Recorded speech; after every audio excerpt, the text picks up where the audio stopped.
Baik, bismillahirrahmanirrahim. Assalamualaikum warahmatullahi wabarakatuh. Apa kabar semuanya? Saya harap baik-baik saja. Kembali lagi di channel Bapak Guru 1988, saluran informasi dan pendidikan bagi kita semua. Oke rekan-rekan sekalian, tadi saya baru menerima kabar ya, jadi agak sedikit terlambat mungkin, tentang terbitnya Surat Keputusan Menteri Pendayagunaan Aparatur Negara dan Reformasi Birokrasi Republik Indonesia nomor 347 tahun 2024 tentang mekanisme seleksi pegawai pemerintah dengan perjanjian kerja tahun anggaran 2024. Ini bertanda tangan dan bertanggal pada tanggal 19 Agustus 2023. Jadi ada beberapa hal yang menjadi sorotan saya. Jadi yang pertama adalah pengadaan pegawai pemerintah dengan perjanjian kerja tahun anggaran 2024 ini dilakukan untuk memenuhi kebutuhan jabatan fungsional dan pelaksana. Kita sama-sama tahu sudah ya. Kemudian yang kedua, kebutuhan sebagaimana dimaksud pada diktum pertama diperuntukkan bagi pelamar X tenaga honorer kategori 2, X THK 2, atau tenaga non aparatur sipil negara atau tenaga non ASN. Sudah jelas ya rekan-rekan sekalian ya. XTHK 2 sebagaimana dimaksud pada diktum kedua huruf A adalah pegawai yang terdaftar dalam pangkalan data database XTHK 2 pada BKN dan masih aktif bekerja pada instansi pemerintah. Kemudian tenaga non ASN sebagaimana dimaksud pada diktum kedua huruf B adalah pegawai yang terdaftar dalam pangkalan database tenaga non ASN pada BKN dan aktif bekerja pada instansi pemerintah, atau ini teman-teman, pegawai yang aktif bekerja pada instansi pemerintah paling sedikit minimal 2 tahun terakhir secara terus-menerus, artinya 2 SK ya rekan-rekan sekalian. Kemudian pelamar sebagaimana dimaksud pada diktum kedua hanya dapat melamar pada instansi pemerintah tempat bekerja saat mendaftar. Nah, jadi di mana kita bekerja di situ kita mendaftar. Contoh seperti kami Kementerian Agama, berarti kami hanya bisa mendaftar di Kementerian Agama. Kemudian kebutuhan sebagaimana dimaksud pada diktum pertama dapat dilamar oleh penyandang disabilitas dengan persyaratan sebagai berikut: melampirkan surat keterangan dari dokter rumah sakit yang menerangkan jenis dan derajat kedisabilitasannya. Kemudian menyampaikan video singkat yang menunjukkan kegiatan sehari-hari pelamar dalam menjalankan aktivitas sesuai jabatan yang dilamar. Nah, ini khusus bagi rekan-rekan yang penyandang disabilitas ya rekan-rekan sekalian, harus melampirkan surat keterangan dari dokter tentang jenis dan derajat kedisabilitasannya, dan rekan-rekan sekalian juga harus mengirimkan video singkat yang menunjukkan kegiatan rekan-rekan para pelamar disabilitas sehari-hari dalam menjalankan kewajibannya sebagai petugas atau sebagai pegawai non ASN di lingkungan yang dilamar. Kemudian setiap pelamar wajib memiliki pengalaman di bidang kerja sesuai dengan kompetensi tugas jabatan yang dilamar pada saat pendaftaran dengan ketentuan sebagai berikut. Nah, ini paling singkat 2 tahun. Ya. Kemudian itu untuk jabatan pelaksana dan jabatan fungsional jenjang pemula, terampil, dan ahli pertama. Sementara untuk ahli muda 3 tahun. Kemudian, nah, bagi rekan-rekan yang ingin melamar dosen ya, dikecualikan bagi pelamar yang jabatan sebagai berikut: jabatan fungsional dosen atau jabatan pengawas sekolah. Ketentuan pengalaman pada jabatan fungsional dosen sebagaimana dimaksud pada diktum ke-8 huruf A adalah paling singkat 2 tahun pada jenjang asisten ahli, kemudian paling singkat 3 tahun untuk kualifikasi pendidikan S3 atau doktor pada jenjang lektor, kemudian paling singkat 5 tahun untuk kualifikasi pendidikan S2 magister pada jenjang lektor, dan paling singkat 5 tahun pada jenjang lektor kepala. Kemudian, ketentuan pengalaman bagi jabatan fungsional pengawas sekolah sebagaimana dimaksud pada diktum ke-8 huruf B paling singkat 8 tahun sebagai guru ya rekan-rekan sekalian. Nah, kemudian pengalaman sebagaimana dimaksud pada diktum ke-7, diktum ke-9, dan diktum ke-10 dibuktikan dengan surat keterangan bekerja yang ditandatangani oleh pimpinan unit kerja. Ini sudah harus dipersiapkan rekan-rekan sekalian.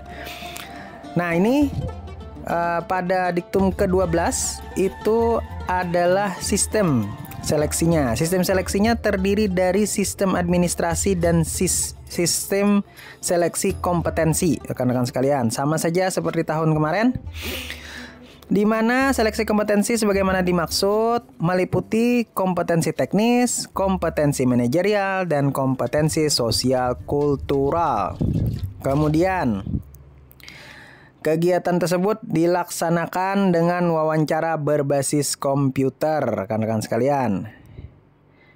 Nah, kemudian di sini materi seleksi kompetensi sebagaimana dimaksud pada diktum ke-13 dan wawancara sebagaimana dimaksud pada diktum ke-14 meliputi materi kompetensi teknis bertujuan untuk menilai penguasaan pengetahuan, keterampilan, sikap perilaku yang dapat diamati, diukur, dan dikembangkan yang spesifik berkaitan dengan bidang teknis jabatan, teman-teman sekalian.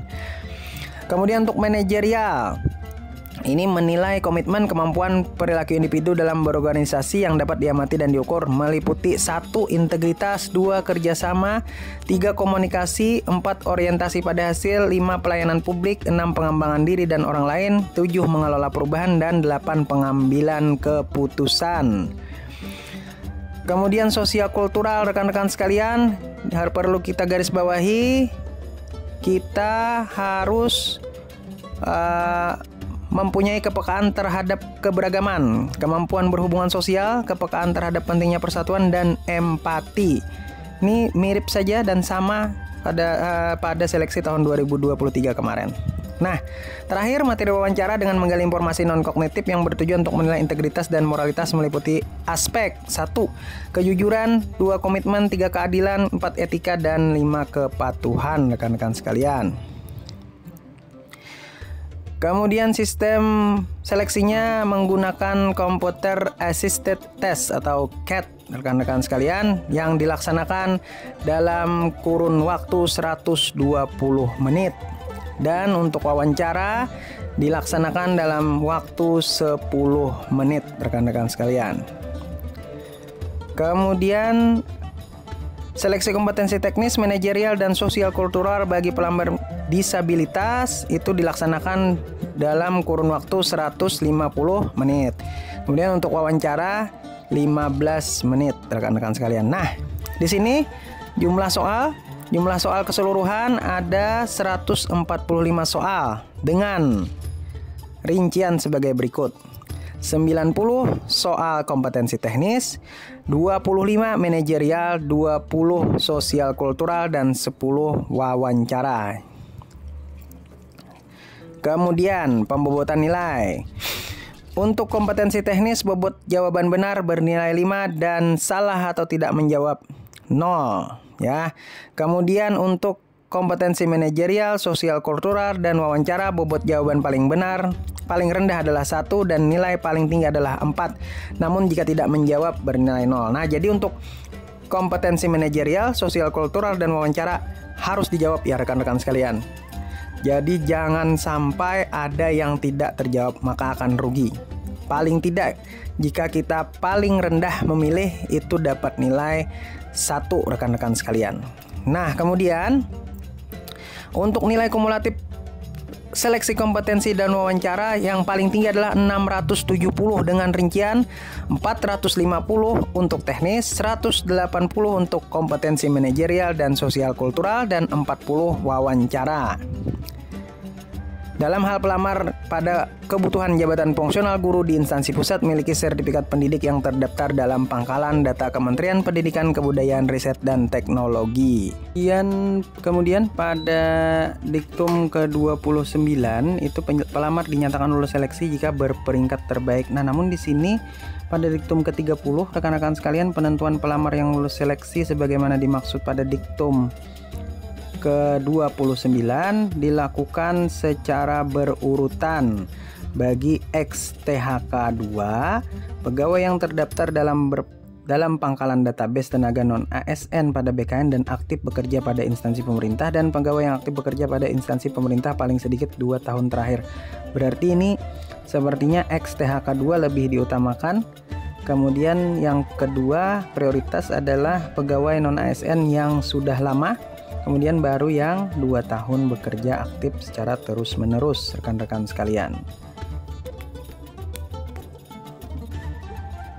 Dan kemudian rekan-rekan, setelah tadi yang dinyatakan lulus dari XTHK2, pegawai non ASN yang lama dan pegawai aktif selama 2 tahun.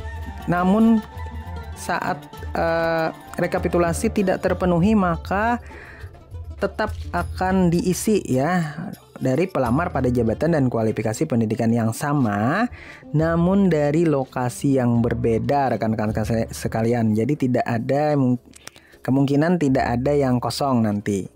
Kemudian diktum ke-32 dalam hal instansi pusat melakukan pengelompokan kebutuhan, pengisian kebutuhan yang belum terpenuhi diberlakukan terbatas pada kebutuhan jabatan yang telah dikelompokkan tersebut dengan ketentuan sebagaimana dimaksud pada diktum ke-31. Nah, kemudian di diktum ke-33 dalam hal pelamar telah mengikuti seluruh tahapan seleksi P3K namun tidak dapat mengisi lowongan kebutuhan akan dipertimbangkan ya, dapat dipertimbangkan untuk menjadi P3K paruh waktu, rekan-rekan sekalian. Jadi sudah ada keterangan di sini pada diktum ke-33 ya, benar. Nah, kebutuhan bagi pelamar sebagai dimaksud pada diktum ke-33 akan diusulkan oleh pejabat pembina kepegawaian kepada menteri. Jadi itu yang bisa saya sampaikan rekan-rekan sekalian. Jadi di sini poinnya adalah ada kejelasan untuk rekan-rekan yang nanti akan menjadi P3K paruh waktu sesuai diktum ke-33 pada surat Kemenpan RB nomor 347 tahun 2024. Baik, mungkin itu saja informasi yang bisa saya sampaikan kepada rekan-rekan sekalian. Semoga di tahun ini bisa berhasil untuk mendapatkan nomor induk kepegawaiannya dan semoga lulus pada tahapan seleksi nanti. Terima kasih atas perhatiannya. Salah hilap mohon maaf. Wabillahi taufiq wal hidayah. Wassalamualaikum warahmatullahi wabarakatuh.